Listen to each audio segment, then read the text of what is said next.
Matter of fact, your leadership development is determined by a couple of things. Write this down. One, your perception of who you are. Number two, why you think you exist. And number three, your sense of significance to life. Now, these may sound simple, but they are very, very difficult. And that's why you came to the seminar today, because the Holy Spirit wants you to capture something about yourself that you never knew existed, but it always was there. First, a leader is born when they receive a new perception of who they are. You know, God always asks people questions when he's about to transform them.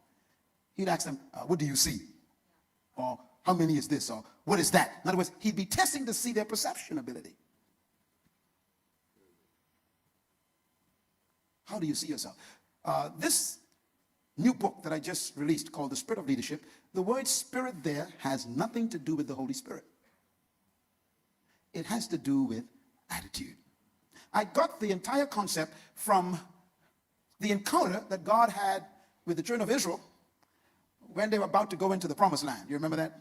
Interesting story there. And they had a perception problem. So they couldn't lead.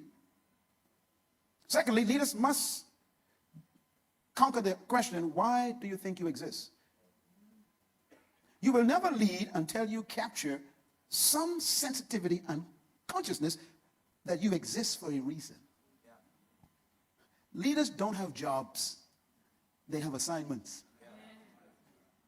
I'm saying something deep right now. See, what makes you a leader is when you stop being an employee just paying bills and keeping the mortgage going, and you become someone who realized I was supposed to make a contribution to the world before I die.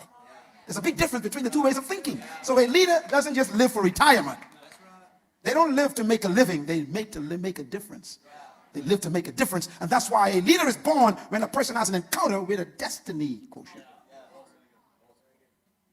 And I'm come here to tell you, each one of you was born to do that.